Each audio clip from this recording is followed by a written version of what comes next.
বিএনপির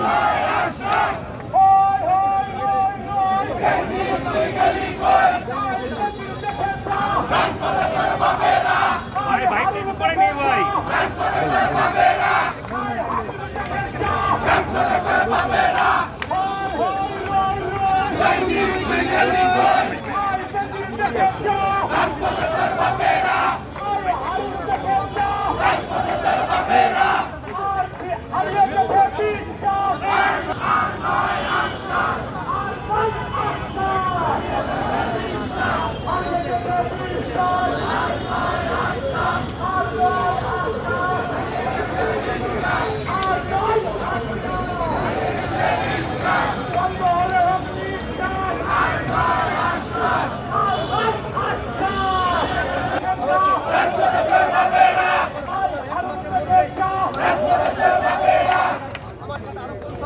বুঝে গেছি, হারিয়ে গেছে বিশ্বাস, আর নয় মিথ্যা আশ্বাস।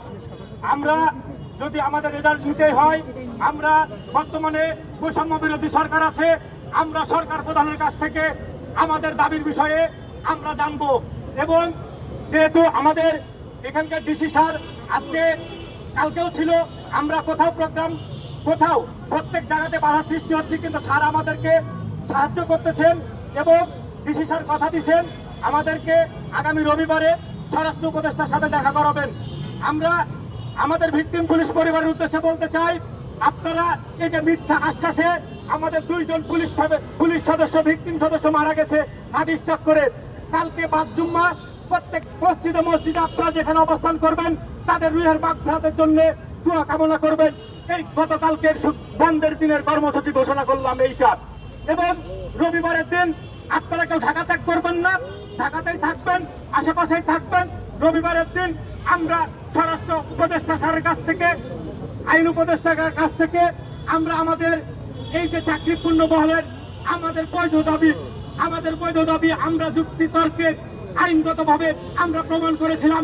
বিধায় আমাদের এই দাবি নিয়ে আবেদন দিতে বলেছিল হেডকোয়ার্টার, কিন্তু আমরা বুঝতে পারি নাই মিথ্যা আশ্বাসে আমাদেরকে জীবিত লাশ বানিয়ে রেখেছে।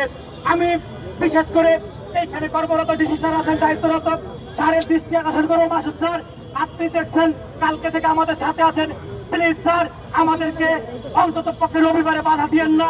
আমরা কথা দিচ্ছি, আমরা সুশৃঙ্খল ছিলাম, সুশৃঙ্খল থাকবো এবং আমাদের দাবির বিষয়ে সরকার প্রধানকে জানাবো। আমরা সরকার প্রধানের কাছ থেকে আমাদের দাবির বিষয়ে আশ্বস্ত হবো। অনেকে ক্লান্ত, অনেকে না খেয়ে আছে, অনেকের পকেটে টাকা নেই, চাকরি নেই, কি করবে? তারা তাদের গন্তব্যস্থলে চলে যাবে আজকে যে যার মতো সুশৃঙ্খল ভাবে। কালকে দুপুরে বাদ জুম্মা আমরা যারা ঢাকায় আছি বা আশেপাশে 5 জন 7 জন 10 জন করে এক এক মসজিদে যাব এবং আমাদের মিথ্যা আশ্বাসের জন্য স্টক করে মারা গেছে এসআই মিজান আরেকজন পুলিশের ওয়াইফ, তাদের রুহের মাগফিরাতের জন্য আমরা দোয়া কামনা করবো। এটা আমাদের কালকের কর্মসূচি আমরা বন্ধ রাখছি না। রবিবারের দিন সকাল 9টার সময় আমরা প্রতিনিধির দল এইখানে মাসুদ স্যারের কাছে আসবেন, যে স্যারের আশ্বাস অনুযায়ী যাবে, আর আমরা পুলিশ হেডকোয়ার্টারের সামনে অবস্থান করব যেখানে আজকে অবস্থান করছিলাম। ধন্যবাদ, সবাই ভালো থাকবেন, আপনারা আমাদের সময় দিবেন। উনি নিজেও আমরা শুনছি যে আমি বিরুদ্ধে কথা বলতেছি না, আমরা আসলে প্রতিবাদী ছিলাম, অন্যায়ের প্রতিবাদী। আমরা ওনাদের যে এতগুলো পরিবার 2200 পরিবারে যদি 4 জন সদস্য করে ধরেন কতগুলো সদস্য, তাদের যে হাহাকার, তাদের মনের কথা বলতে আমরা এই 5 জন সদস্যকে দিলাম, তাহলে কি 1 মিনিটে বলে দুর্ব্যবহার করতে পারে? তারপরে আমার মনে ব্যবহার করছে, খারাপ ব্যবহার করছে। এখন ঘটনা হচ্ছে আমরা ইনাদের কাছে আমরা বিচার পাবো না। আমরা যারা এই নিরপেক্ষ সরকারে আছে, যেমন উপদেষ্টা স্যাররা আছে, আমরা তাদের সাথে ছাড়া আর কোনো কথা বলবো না। আমাদের ডিসি স্যার আছে এখানে এবং যারা আছে তাদের কাছে একটা আহ্বান স্যার থাকবে যে স্যাররা যেন আমাদের একটু উপদেষ্টা স্যারের দৃষ্টি আকর্ষণ করে, এখানে যারা দায়িত্ব আছে, আগামী রবিবার, ঠিক আছে, আগামী রবিবারে আমরা একটা আচ্ছা আমাদের কর্মসূচি ঘোষণা করবে আমাদের মুখপাত্র আছে বা আমাদের প্রধান সমন্বয়ক আছে। এখন আমি যেহেতু সচিবালয়ে গেছিলাম আমরা সবাই, এই জন্য আর কি আমরা নিরাশ হয়ে আসছি। তবে ইনশাল্লাহ সফল হবো হয়তো, বা আমরা এই সরকারের যারা উপদেষ্টা আছে নিরপেক্ষ সরকারের, এবং আপনারা যদি পাশে থাকেন তাহলে আমাদের সাথে প্রত্যেকটা অন্যায়ের বিচার আমরা হয়তো পাবো। এই বৈষম্য কিন্তু এখনো দূর হয়নি, বৈষম্য নতুন করে সৃষ্টি হয়েছে। আমার নাম সাদ্দাম।